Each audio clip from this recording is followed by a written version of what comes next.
ikapitumpul. Aba, nga naha sa imong mga kamot. Itugyan ko ang akong espiritu.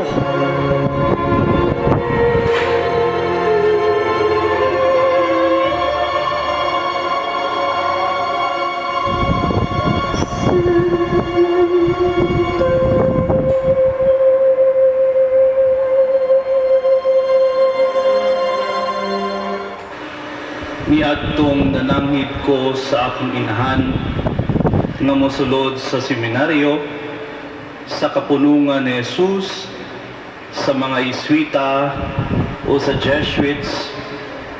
Wala siya dayon mitugot tungod kay bag-o lang ako milampos sa akong pagkarehistrado isip usa ka civil engineer. Harapan ako siyang giignan nga ma, ang Ginoo nagmanghiyatagon kanato ngano man dili kita magmanghiyatagon kaniya.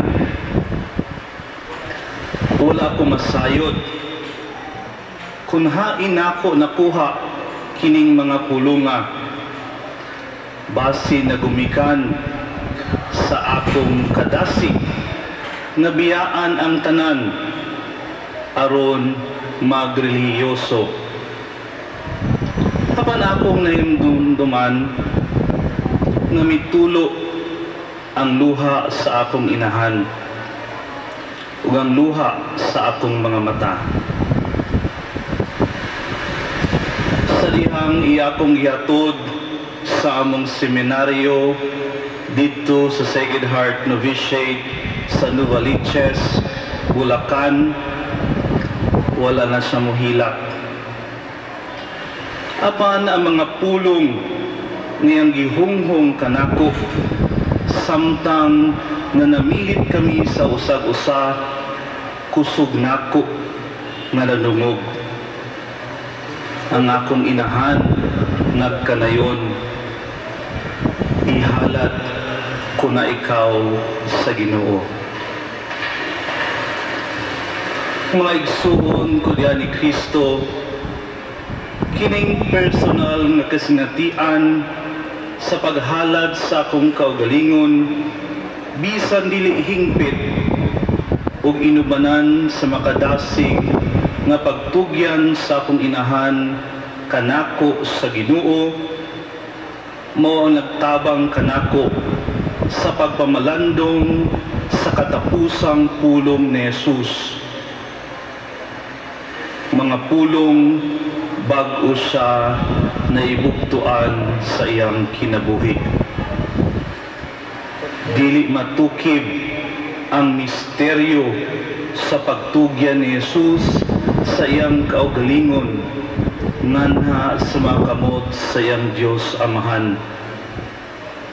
Apan sa atong tawhanon nga pagpamalandong o pag-ampo inubanan sa lamdag sa Espiritu Santo, makit-an nato ang kamatuuran sa pagtugyan ni Jesus sa iyang kaugalingon sa kamot sa iyang Dios Amahan. Mga igsoon, sa kasinatian ni Jesus sa anaa taliwala sa langit ug sa yuta nga midupa tungod sa iyang pagkakabus alang sa gingharian sa Dios, pagkaputli alang sa pag-atiman sa katawhan sa Dios ug sa pagkamasinugtanon sa sugo sa iyang Dios Amahan.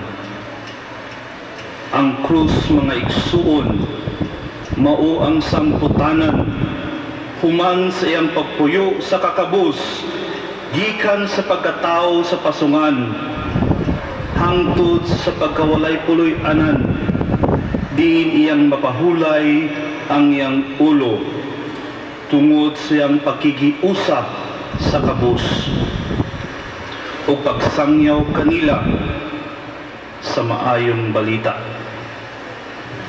Ang krus, mga igsuon, mauusap ang sangputanan kuman sa pagpasaylo sa mga sala sa kabituan kapilo, 7, pag-ayo sa mga masakiton sulod sa adlaw nga igpapahulay, pagtanom sa liso sa gingarian sa Dios susama sa usa ka mustasa, pagpadayag sa kaluoy sa Dios, pinaagi sa sambingay sa mausikong anak, pagpakaon sa 5,000 nga mga tao sa 2 ka isda ug 5 ka pan, pakigiuban sa mga magbubuhis ug mga Magdalena, pagpapahawa sa mga daotan, pagtawag sa mga mangingisda ug magbubuhis nga iyang mga disipulo, ug pagsangyaw nga ang Dios mas malipayon kaysa kinasing-kasing nga paghalad sa kagalingon kaysa mga sinunog nga mga sakripisyo. Ang krus, mga igsuon, mo ang sangputanan sa pagtuman sa kagustuhan sa Dios Amahan, sa pagpaubos sa iyang kaugalingon diha sa pagsagop sa kinaiyahan sa ulipon, diha sa iyang pagkahisama sa mga tao, ug nahimong masinugtanon hangtod sa kamatayon. Oo, bisan pa sa kamatayon diha sa krus. Isod nato masabtan, mga igsuon, nganong ang krus man ang sangputanan sa maayong binuhatan ug maayong pagkatao ni Jesus sa iyang kakabus, sa iyang kaputli ug sa iyang kamasinugtanon.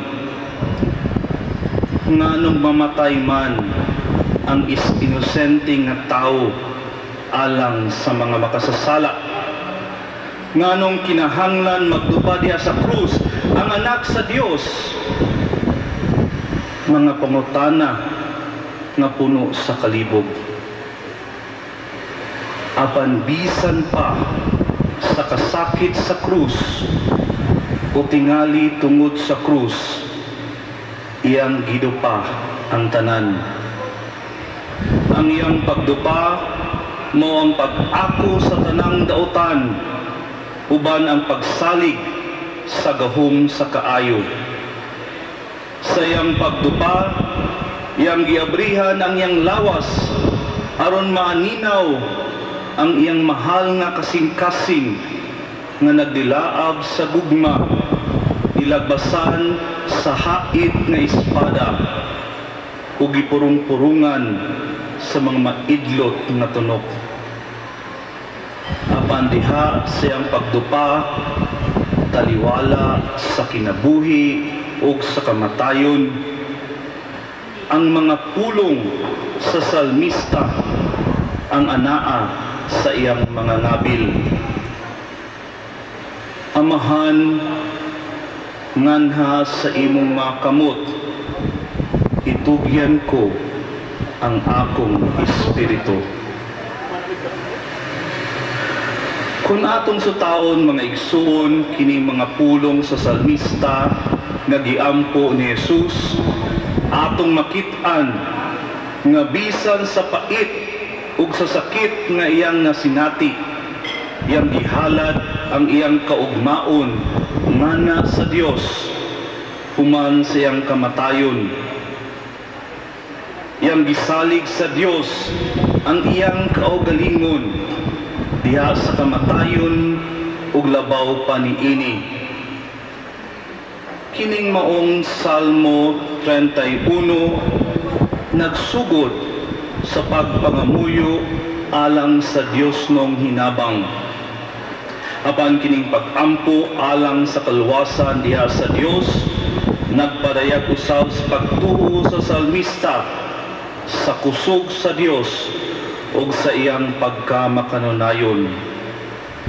Busa sa katapusan, ang Salmo 31 naghatag og pagdaig sa Dios. Sa among ministro sa parokya sa Sacred Heart, ilabi na sa among pagsaulog sa among 60 years anniversary sugod ni atong 1952, itagaan og pagtagad sa parokya ang tulo ka aspeto. Ang una, ang pagpakaylap sa debosyon ug espiritualidad sa mahal nga kasing-kasing ni Jesus.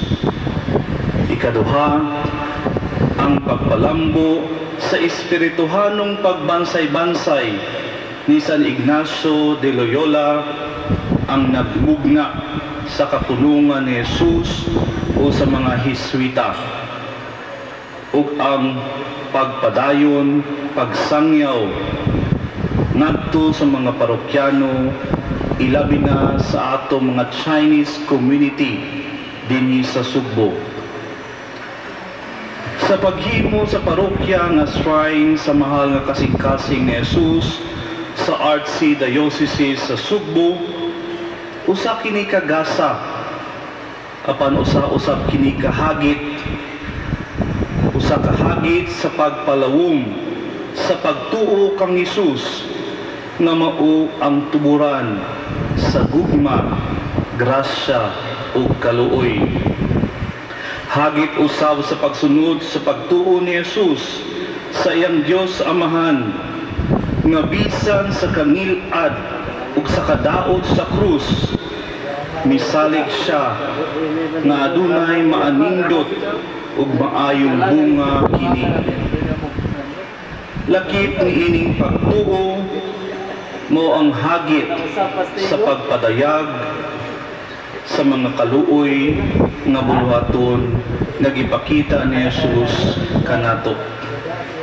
Kay matud pa ni Obispo Emerito sa Roma, Benedicto XVI, sa iyang mensahe sa Kwaresma karong tuiga, sa atong pagtuo sa Dios nga gugma o ang atong personal nga kasinatian ni ining maong gugma, nagdasig usab kini kanato sa paghigugma sa uban, ilabi na sa mas nanginahanglan.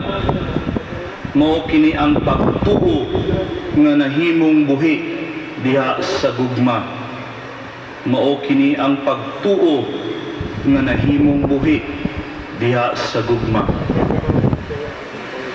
Isip usa ka parokya nga gidumala sa mga paring Hiswita, among gipaningkamutan pagpaambit ang karisma ni San Ignacio de Loyola pinaagi sa mga espirituhanong pagbansay-bansay o spiritual exercises. Adunay mga programa susama sa mga retreats, recollections o prayer meetings. Kini gimugna aron mas sinati sa mga parokyano ug sa tanang mga tao ang upat ka yugto sa pagbansay-bansay sa espiritu. Kining mga yugto naglangkob sa pagpamalandong sa atong mga sala, sa gugma sa Dios, paghuna-una sa pagpakatao ug kinabuhi ni Jesus, pagkuyog sa Kalbaryo ug sa krus ni Jesus, ug pagduyog sa kalipay sa iyang pagkabanhaw. Kay pinaagi ni ini masanay ang espiritu sa pagkaplag sa kaubuton sa Dios ug paghalad sa paglingon ngadto sa mga kamot sa Dios. Ang usa sa katapusang pag-ampo ni ining espirituhanong pagbansay-bansay mao ang pag-ampo aron makabot ug mabatunan ang gugma. Human sa pagpamalandong nga ang tanan gasa gikan sa Dios tungod sa iyang pagkamanggihatagon ug tungod sa iyang dakong gugma ang mahinungdanong tubag mao ang paghalad sa pagalingon ngadto sa Dios. Adunay kanta nga kasagaran gamiton sa paghalad. Ako na lang kining basahon basig madaot ang akong pagbatbat sa ikatong pulong. Kuhaa o Dios ug dawata ang akong kasing-kasing, ang akong salabutan, uban ang kabubuton ko. Tanang nahuptan ko, kaugalingon ko, tanan akong ihalad kanimo. Tanan kong butang imo man, Ginoo, kanimo ibalik ko.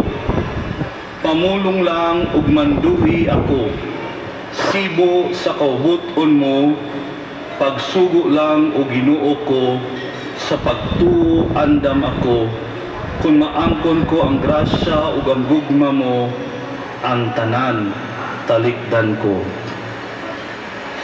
Hining tuig sa pagtuo na umusabang among pagpadayon sa pagsangyaw sa maayong balita ngadto sa mga parokyano. Alang kang Obispo Emerito sa Roma, Benedicto XVI, kining pagsangyaw mao ang pinakadako nga akto sa kaluoy. Ang pagsangyaw sa gugma sa Ginoo ngadto sa uban mao ang pinakamahuluganon nga atong mabuhat ngadto sa uban. Ilabi na sa kalibutan nga puno sa pagdumot ug walay pagpakabana sa uban. Niadtong nabaldado ang among ika-28 nga Superior General nga si Padre Pedro Arupe, aduna siya'y pag-ampo susama sa pagtugyan ni Jesus sa iyang espiritu. Gilitok ni Jesus ang mga pulong sa salmista, isip iyang katapusang pag-ampo bago siya nabugtuan sa iyang kinabuhi. Sa kasinatian ni Padre Pedro Arupe, iyang giampo ang paghalad siyang kaugalingon sa mga kamot sa Dios, human siyang pagkabaldado, sulod sa napulo katuig, hangtod siya namatay. Siya nagkanayon, sukad na ikaplagan ko ang akong kaugalingon, anaa sa mga kamot sa Dios. Mao kini ang akong ipangandoy sa tibok nakong kinabuhi, sukad pa sa akong pagabatanon. Apan adunay kalahian, kini nga mao ang tanan na gumikan sa Dios. Usa ka dili matukib nga espirituhanong kasinatian nga makabalo ug masinati ng kinatibuk-an sa akong kaugalingon, anaa sa kamot sa Dios. Mga igsuon, 23 anyos pa lang ako, niadtong akong gilitok ang mga pulong sa pagtugyan sa akong kaugalingon. Bisan sa kakulang sa akong kasinatian sa pagtugyan sa akong kaugalingon, gitudluan ako sa akong inahan, unsaon pagtugyan sa tanan, bisan pa sa kamingaw, sa kawad-on, ug kasukwahi sa iyang kabubuton. Bisan dili ako ang ngayan, bisan sa akong kahuyang, gipaningkamutan nga kinasingkasing ang pagtugyan sa akong kaugalingon, diha sa pagpuyo sa kakabus, kaputli o kamasinugtanon, sulod sa kapunungan ni Jesus. Kining kinasingkasing na pagtugyan sa akong kaugalingon, nagumikan kini dili tungod kanako, tungod sa kaisog o kamatuuran nga ang Dios maayo, maluluyon o mahigugmaon. Susama siyang grasya nga gihatag kanako aron mamahimong pari, hatagan sa bako niya o grasya aron ako mapuy-an